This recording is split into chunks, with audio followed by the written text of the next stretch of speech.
सत्संग जी कहते हैं कि इंसान की तकदीर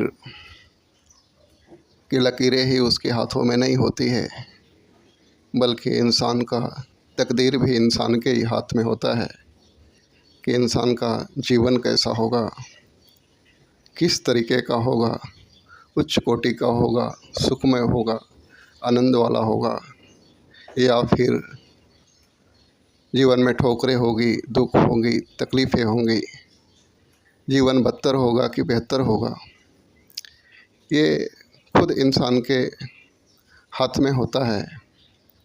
ये उस बात पे निर्भर करता है कि इंसान को तो परमात्मा ने बनाया, उसे सांसें दे रहा है, मुख में जुबान है, मस्तिष्क के अंदर दिमाग है, मन है, बुद्धि है,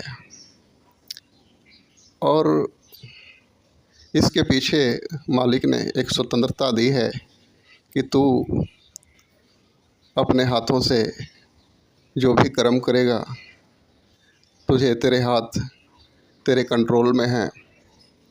तू मन बुद्धि जिस दिशा में लगाना चाहे लगा सकता है, इस पे पूरा तेरा कंट्रोल है। और अपने कदम जिस ओर बढ़ाना चाहे, जिस दिशा में जाना चाहे, तू जा सकता है। इस पे भी पूरा तेरा ही अधिकार और कंट्रोल है। तो फिर मालिक ने सांसें दी, जीवन दिया, दिन और रात दे रहा है, ये संसार दे के रखा है, सब कुछ आँखों के सामने है कि सही दिशा चलना है या फिर गलत डायरेक्शन में जाना है, ये भी कंट्रोल खुद हमारे हाथों में है। तो फिर जीवन में दुख है, तकलीफ़ें है, जीवन एक नरक जैसा बना हुआ है, तो फिर इसका कारण परमात्मा नहीं। परमात्मा किसी का जीवन में दुख नहीं देते।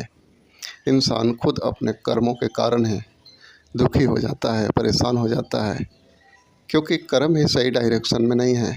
सूझबूझ ही अगर सही तरीके से नहीं है, अच्छा सोचता ही नहीं, अच्छे बाड़ी बर्तन व्यवहार ही नहीं है, अपने जीवन को लेकर के एक पॉजिटिव नहीं है, तो फिर दुख तो आने ही आने हैं।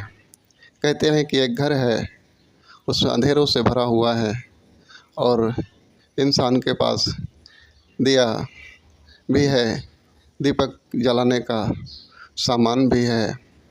वो चाहे तो अंधेरों में घुट घुट करके कोसता रहे अपने आप को, या फिर उस घर के अंदर रोशनी जला करके, दीपक जला करके उजाले में अपने जीवन का आनंद ले। इंसान के हाथों में होता है।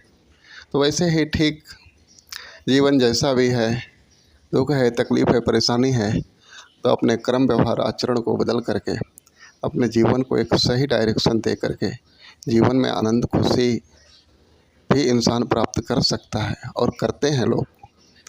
एक सही समझ, सही सूझबूझ ही एक सही जीवन का मालिक बनाती है। तो कहते हैं कि किसी भी चीज़ का दोष नहीं लगाना ईश्वर को कि हमारे जीवन में ईश्वर ने दुख दिया है, परमात्मा के कृपा से परेशानी है, ऐसा बिल्कुल नहीं होता है। वही बात आ जाती है ना कि नदी तो बह रही है, लेकिन एक इंसान प्यास बुझा लेता है और एक उसमें छलांग लगा करके अपनी ज़िंदगी गंवा देता है। नदी ना तो किसी की प्यास बुझाने का काम करती है, ना ही किसी का जान लेने का काम करती है। नदी तो बह रही है।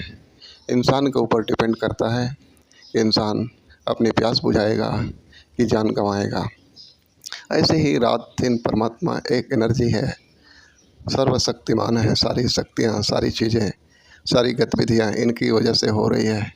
बस इस एनर्जी का हम इस्तेमाल किस डायरेक्शन में कर देते हैं। हमें रोना है या आंसू पोंछ करके हंसना है, ये हमारे ऊपर डिपेंड करता है।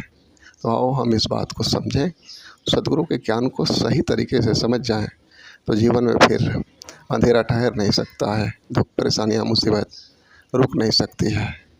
तो सही तरीके से सही डायरेक्शन में अपने जीवन को लेके जाना ये इंसान की जिम्मेदारी है। वही बात आ गई कि हाथ में तकदीर की लकीरें नहीं होती है, हमारे हाथों में खुद तकदीर होता है। हम अपने तकदीर को लिख सकते हैं, बदल सकते हैं। परमात्मा ने हमें स्वतंत्रता दी है। प्यार से कहना, धन्य निरंकार।